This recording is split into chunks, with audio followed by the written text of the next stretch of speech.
Welcome back to the deep dive. Today we're plunging into something really fascinating, the hidden truths all around us, the things we look at but don't truly see. We're stepping into the world of G.K. Chesterton's Father Brown. Now, he's not your typical detective, is he? No magnifying glass, really. He seems to solve crimes almost through, well, an intuition about people, a feel for human nature. So for this deep dive, we're going to explore some of his most, let's say, insightful cases. We'll be digging into the Blue Cross, the Secret Garden, the Invisible Man, the Sign of the Broken Sword, and the Three Tools of Death. We want to uncover the methods, maybe the surprising methods behind his success. It's really about learning to see what gets missed. Exactly. And what's so revolutionary about Father Brown is he works on a totally different level than your standard detective. You know, others are looking for fingerprints, footprints, the physical stuff. But his genius, it's in seeing the mentally invisible. Mentally invisible. Yeah. Okay. Yeah, these aren't things that are actually hidden. They're the details everyone sees, technically, but nobody registers. Why? Because of assumptions, preconceived ideas, just plain old human blind spots. So our mission really is to figure out how he shines a light on what others miss. And maybe, you know, how that helps you see things differently too. Okay, let's unpack that. Mental invisibility. I mean, have you ever lost your keys and they're right there in your hand? Right. Or your glasses are on your head. Exactly. It's that feeling. That's Father Brown's territory, isn't it? The everyday thing that becomes completely unseen. So where should we start? What's a good first case for this? The perfect one has to be the Invisible Man. The whole puzzle is a murder in an apartment building. You've got people watching the place, multiple witnesses, yet nobody sees anyone suspicious go in or out. Nobody who could possibly be the killer. So how's it done? The solution.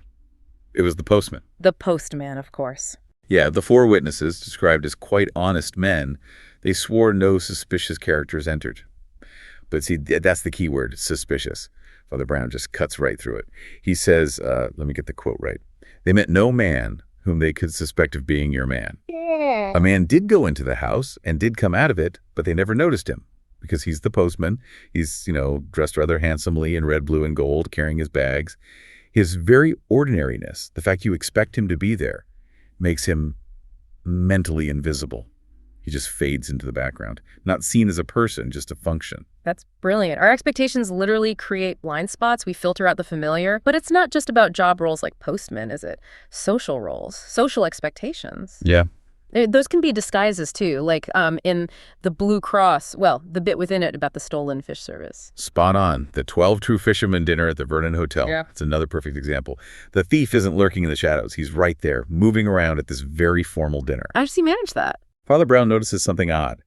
He sees a man walking in two completely different ways. Yeah. First, quick, funny little steps, like a man walking on tiptoe for a wager. Okay. And then later, the same area, slow, careless, creaking steps, as of a big man walking about with a cigar. But it's the same guy. It's the same man. And Father Brown explains, I love this quote, every clever crime is founded ultimately on one quite simple fact, some fact that is not itself mysterious. The mystification comes in, covering it up. This large and subtle crime was built on the plain fact that a gentleman's evening dress is the same as a waiter's. Ah, so he's playing both roles. Exactly. The thief, Flambeau, poses as a waiter when the waiters are busy. Then he changes his walk, his whole demeanor, and blends in with the gentlemen diners. Nobody questions him in either role because he fits the expected social slot. Waiter, check. Gentleman, check. Invisible in plain sight, steals the silver. That's fascinating. So the first big takeaway here is that our expectations about roles, about what's normal, they blind us. We filter it out. We miss huge things right under our noses because we're looking for something complicated, something out of place. Absolutely. And think about the main story of the Blue Cross itself. You've got the brilliant detective, Valentin, hunting the master criminal, Flambeau. Valentin knows Flambeau's tall, exceptionally tall, like 6'4". He has a very specific profile in mind. Right. He's looking for the giant. And so he completely dismisses Father Brown, this very short Roman Catholic priest. He describes him so dismissively, face as round and dull as a Norfolk dumpling. He had eyes empty as the North Sea. The irony, it's just tripping. It really is. And get this, Valentin actually warns Father Brown about being careless with his valuable package, the silver cross with the blue stones. He warns the guy who's actually onto the whole thing. It's pure mental invisibility based on appearance and perceived status. Valentin, the genius detective, cannot see the one person who actually understands what's going on, because Brown doesn't fit the profile. He's not important looking enough. Wow. So a key lesson. Don't just question what you see, question who you're unconsciously dismissing. Who aren't you seeing? Okay, so if criminals can leverage this invisibility, how does Father Brown actually expose them? Does he find that one piece of physical evidence everyone missed, or is it more psychological? Well, it's often deeply psychological. Yeah. He plays mind games, in a way, back to the Blue Cross. Yeah. Father Brown knows Flambeau, disguised as another priest, is tailing him. So what does he do? He doesn't try to run or hide. No. He creates this utterly bizarre trail of chaos. Right, the soup on the wall. Exactly. Throws soup, tips over an apple cart, pays way too much for something at a restaurant, and then smashes the window. It sounds completely mad. And risky, surely. It's risky, but it's calculated. He understands Flambeau's need to remain unnoticed. Father Brown explains, at every place we went to, I took care to do something that would get us talked about. I didn't do much harm, but I saved the cross.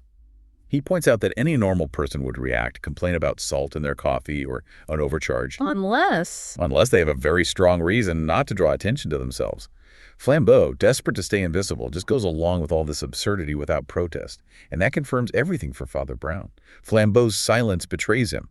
His desire for invisibility makes him visible to Brown. he forces the hidden hand. That's incredibly clever, setting a trap using behavior itself. But sometimes the deceptions aren't about hiding actions. They're about hiding, well, the inner self, like in the Three Tools of Death.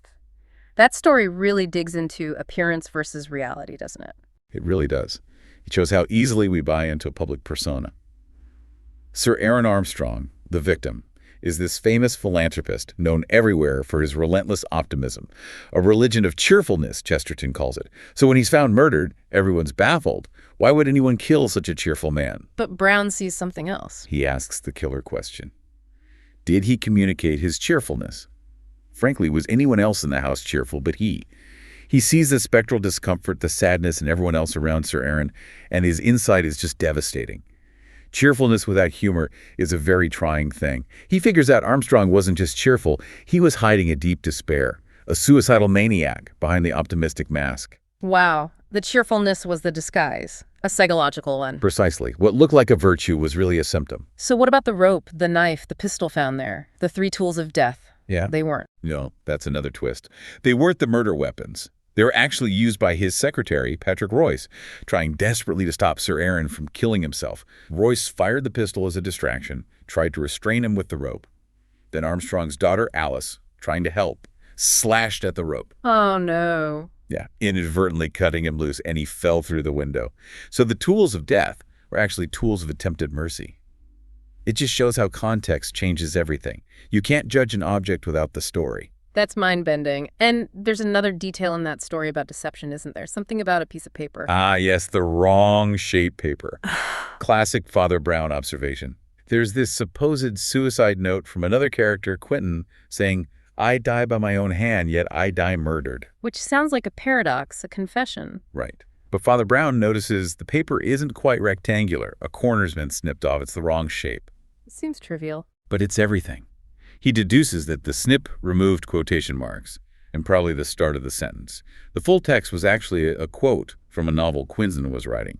Something like, the conqueror gasped in his nephew's ear, I die by my own hand, yet I die murdered. So it wasn't a confession at all. Exactly. The doctor, the actual murderer, tore off the incriminating parts to frame it as a suicide note. That tiny physical anomaly, the wrong shape, exposed the entire lie. It's a reminder. Always look at the small details that don't quite fit. These stories really hammer home how misleading appearances can be. Okay, let's shift to the sign of the broken sword. This involves a celebrated war hero, General St. Clair, someone whose reputation is spotless. How does Brown tackle a case where everyone thinks they know the truth? Well, this is where collective belief hero worship creates its own kind of powerful invisibility. General St. Clair is found dead, sword broken, looks like suicide after a heroic life. His legend is solid. Brave leader, always first into battle. Nobody questions it. Nobody, except Brown. He sees past the legend, past the veneration. He realizes St. Clair wasn't a hero. He was actually a coward. What? A coward. A profound coward. He systematically killed his own officers in the confusion of battle whenever they got close to discovering his fear. Then he'd write letters praising their heroic deaths. That's horrifying. It is. The broken sword wasn't noble. It was just part of the final scene, maybe even symbolizing his own broken character. The legend of St. Clair was the invisibility cloak, hiding decades of murder. It's chilling how a powerful narrative can blind everyone. It really is. It makes you think how often we accept the story without looking underneath. So Father Brown's expertise, it's not just clues, it's deep human understanding, isn't it? Where does that come from? Precisely. It comes directly from his job, his vocation. As a priest, he spends countless hours in the confessional. As he says himself in the Blue Cross, has it never struck you that a man who does next to nothing but hear men's real sins is not likely to be wholly unaware of human evil? That makes so much sense. He has this intimate database of human failings, motives, psychology. Exactly. Not just theories, but real experience. He mentions recognizing Flambeau's spiked bracelet because when I was a curate in Hartlepool, there were 3 of them with spiked bracelets. Yeah. It's that grounded knowledge. It gives him an empathy, an understanding that pure logic misses. He sees the person behind the sin, not just the crime. Okay, let's look at the Eye of Apollo. That one feels particularly tragic, the victim's own beliefs playing a part in her death. Yeah, that one is really interesting because it blends faith, delusion, and blindness, literal and metaphorical. You have Pauline Stacey, this very modern, intense woman. She's completely devoted to this charismatic sun worshiper, Calonne. And she dies falling down a lift shaft. Calonne has a perfect alibi, right? Praying on the balcony in public view. Ironclad alibi. But Father Brown uncovers the hidden truth. Pauline Stacey was going blind. Her sister knew, tried to get her to wear glasses, but Pauline refused. She saw it as weakness. So how did she fall? In her devotion to Calonne's ideas about mind over matter, the conquest of matter, she literally tried to levitate. She believed, as Brown puts it, if one's will were strong enough, one could float down as harmlessly as a feather. Oh, wow. So she stepped into the empty shaft believing she could float. Tragically, yes. Her will wasn't strong enough. Her belief system blinded her to physical reality. Her sister even mentioned Pauline wouldn't encourage such diseases by yielding to them, referring to her failing sight. Brown makes this really poignant observation. The old pagans knew that mere naked nature worship must have a cruel side. They knew that the eye of Apollo can blast and blind.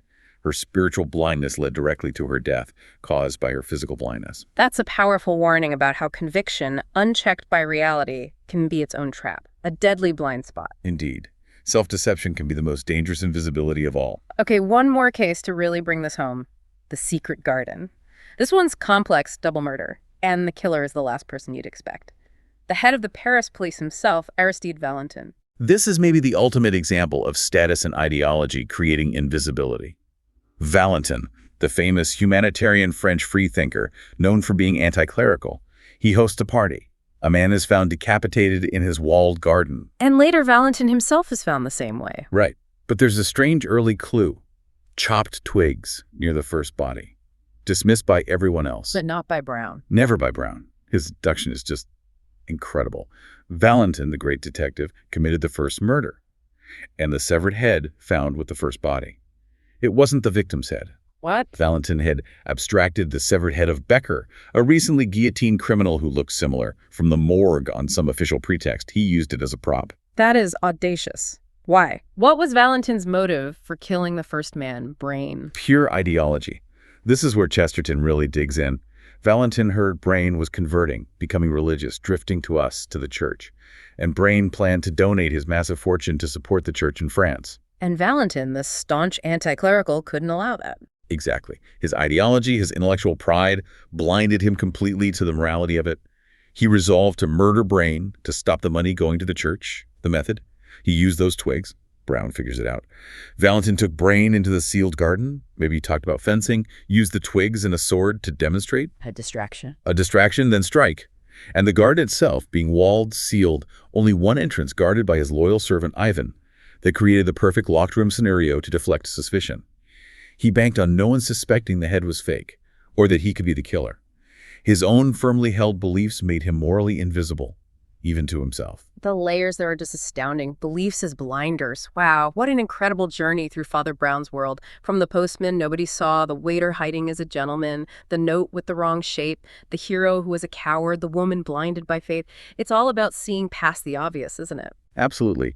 I think what we really learn from Father Brown is that true insight, real clarity, often comes from not staring harder at what everyone else is looking at. It comes from shifting your perspective, questioning your own assumptions, understanding those quiet currents of human nature, our expectations, our biases, our beliefs, and realizing that sometimes the biggest truths are hidden simply because they're too ordinary, or maybe too uncomfortable, or just too unexpected for us to really notice them.